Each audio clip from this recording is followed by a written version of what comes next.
So, my name is Joshua Free, and if you're just joining us, we're talking about gates of the Anunnaki, as explained in the Necronomicon of Joshua Free, our Mardukite Necronomicon. Now, we covered the Anunnaki sky gods, and we covered the basis and function of their gates, prior videos.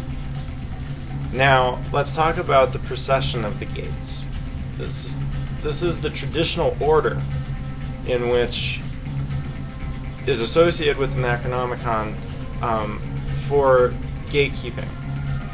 It's actually valid for its purposes, yet somehow in the world of form, the physical construction of the gates, the order is directly opposite from our vantage point. So let me explain. Additional lore suggests there are two sets of gates, like the Semitic Kabbalah, one of life and order and one of death and chaos, both under the watchful eye of the One.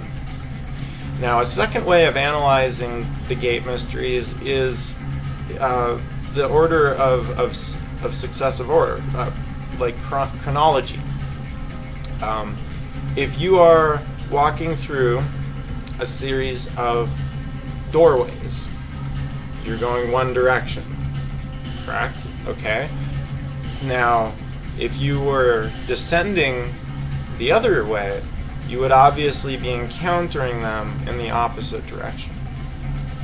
This is more of what I believe occurs here with the gate symbolism in reference to the Atonanki Nisigila stargates that we analyzed in our construction of this system, reconstruction.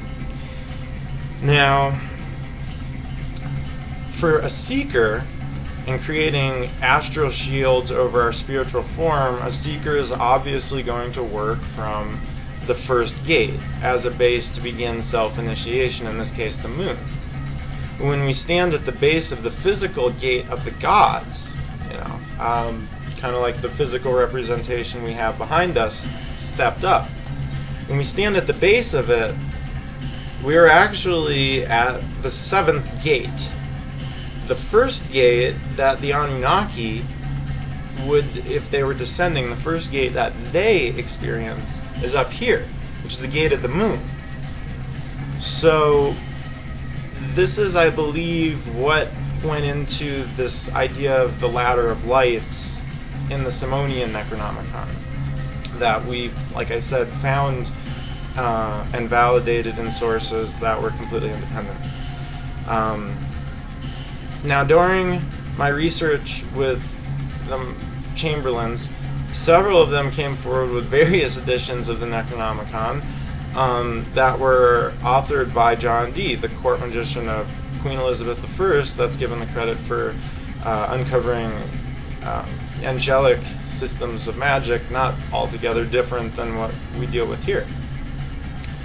So what intrigued me was that these different versions usually mirrored the Simonian book. However, a few of them, interestingly enough, would have additional ones added, two additional added from Lovecraftian mythos like Yog-Sothoth, names that I'd never once uncovered in Egypto-Babylonian tradition, but they would include these so that it was actually nine gates altogether. And it would have been probably a little more believable had they changed the actual name from a 7-gate system to a 9-gate system, but they never did. So I'm not sure what my take is on that. In addition, those texts also, they mirrored the Simon book very closely, with the exception of, instead of a reference to Enki, our father, it would be changed to not my father, showing that really the recreator had absolutely no personal devotion to the tradition and even changed what had been allegedly translated for his own purposes. So while I enjoy Johnny Depp's performance in the Ninth Gate, I feel there's no reason to alter and establish sevenfold tradition just because of a little-known Kenneth Grant book that, if I remember correctly, is a collection of like OTO transcripts describing communications they had with like Typhonian demons. So, for our purposes, it's really not difficult to compare the similarities between the Babili lore and the Gate lore, which the numeric ranks really just, they kind of just go back and forth, like they flip. You know, in the Babili text, number 1 is Saturn, number 2 is Jupiter, and number 3 is Mars.